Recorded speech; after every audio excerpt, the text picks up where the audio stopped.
Welcome to Creepy Files. Ako si Kuya Juan, where fear meets the unknown.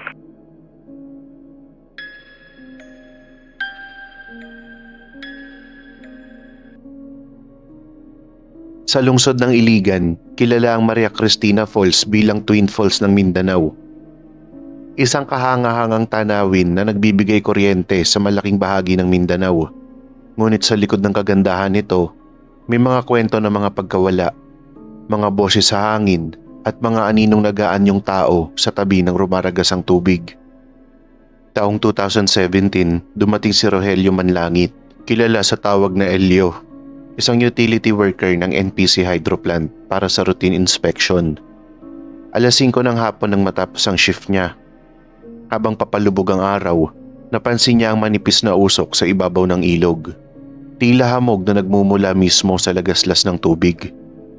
Habang pinagmamasdan, may narinig siyang tinig ng babae. Mahina, malambing, parang humihingi ng tulong. Stories are exclusives only here on Creepy Files with Kuya Juan. Tulong. Tulungan mo ako. Napatingin sa Elio sa tubig, ngunit walang tao. Ilang sandali pa, narinig niya muli. Ngayon, mas malapit na. Elio. Napatigil siya. Hindi niya alam kung paano nalaman ng tinig ang pangalan niya. Lumapit siya sa may railing. At sa ilalim ng dumidilim na langit, nakita niya ang isang babae na kaputi. Basang-basa at nakatayo sa gitna ng agos. Hindi siya lumulubog, parang nakalutang. Tumawag sa Elio ng mga kasamahan, ngunit paglingon niya, wala na ang babae. Sa halip may nakita siyang panyo sa sahig, lumang tela na may burdang pangalan. Cristina. Nang sumunod na araw, may dumating na security guard, si Mang Ambo, at ikinwento na matagal nang may ganitong sightings. Ayon sa alamat, ang Maria Cristina ay hindi lang pangalan ng talon, kundi ng dalawang magkapatid na parehong nagmahal sa iisang lalaki. Sa tindi ng selos, nagtulakan sila sa gilid ng bangin at pareho silang nahulog sa ilog. Matapos marinig ang buong istorya, pinilit ni Elio na wag nang pansinin ang mga tinig. Itinuring niyang guni-guni lamang ang lahat hanggang sa tuluyan siyang malipat ng tirahan.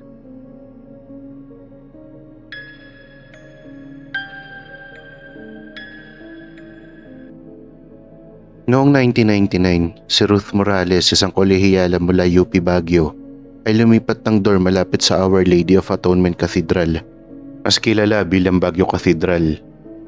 Tahimik ang lugar, malamig at puno ng lumang bahay na bato. Ngunit simula nang tumira siya roon, ilang gabi siyang hindi makatulog. Tuwing alas 10 ng gabi, naririnig niya ang mahinang pag-awit mula sa labas ng bintana. Parang himig ng choir. Hindi nakakatakot sa una, ngunit nang minsan niyang sundan ng tinig, dinala siya nito hanggang sa likod ng simbahan. Doon, sa may sementeryong maliit sa tabi, may nakita siyang isang batang babae. Nakaputi, nakatayo at umaawit habang nakatingala sa kampanaryo. "Anak, anong ginagawa mo dito?" tanong ni Ruth. Ngunit nang lapitan niya, nawala ang bata. Naiwan lang ang isang rosaryong lumang-luma, gawa sa kahoy, at tila sinunog sa isang dulo. Stories are exclusives only here on Creepy Files with Kuya Juan. Kinabukasan, tinanong niya ang mga madre sa simbahan. Isa sa pinakamatanda, si Sister Esperanza. Siya ang nagsabi noong panahon ng digmaan, ginawang bunker ang simbahan ng mga sundalong Hapon. Maraming batang tumakas at nagtago, ngunit karamihan ay hindi na nakalabas. Ang kanta raw na naririnig ni Ruth ay awitin ng mga batang yon. Huli nilang inawit bago sila pinatay sa loob ng simbahan. Kinagabihan, sinubukan ni Ruth na mag-record gamit ang lumang tape recorder habang natutulog. Nang pakinggan niya kinabukasan, malinaw na maririnig ang kanyang paghilik. Ngunit sa dulo, bago matapos ang recording, may boses na umuhuni ng Ave Maria. Pagkatapos niya mapakinggan ng recording, umalis agad si Ruth. Hindi na siya pumasok sa eskwelahan. Ang dorm room niya ay naiwan na bukas. Ang kama ay magulo at sa gitna ng unan, nakapatong ang rosaryo na may sunog sa dulo.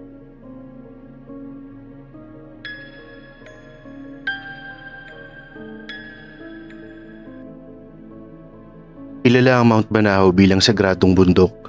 Pinaniniwala ang tahanan ng mga espiritu at engkanto. Maraming nag-aalay roon ng dasal at may ilan din na pumupunta para sa ritual. Ngunit sa bayan ng Dolores, Quezon, may kalsadang tinatawag na Kinabuhayan Road. Isang daang madilim at mabundok na mistulang nilalamon ng ulap tuwing gabi. Stories are exclusives only here on Creepy Files with Kuya Juan. Noong 2022, sina Dexter, Paul, Neri at Lian, nagpasya silang umakyat ng Banahaw para mag-vlog ng paranormal challenge. Simple lang daw, magstay ng isang gabi sa paanan ng bundok at mag-record ng spirit communication. Alas 8 ng gabi, habang binabaybay nila ang daan, nagsimulang bumigat ang hangin. Napansin ni Paul na walang signal ang cellphone. Sa dashboard cam, makikita ang makapal na fog. Parang may humaharang. Maya-maya, may nakita silang babaeng nakaputi sa gilid ng daan. Hindi gumagalaw, akala nila prank o local vendor. Huminto si Dexter at binuksan ng ilaw sa high beam. Ang babae ay walang mukha, puro balat, walang mata, ilong o bibig. Napasigaw si Neri at agad nilang pinaharurot ang sasakyan. Ngunit nang tingnan nila sa rearview mirror, ang babae ay nasa gitna na ng kalsada at tila tumatakbo kahit hindi gumagalaw ang mga paa. Pagdating nila sa paanan ng bundok, hindi na sila tumuloy. Kinabukasan, tiningnan nila ang dashcam footage.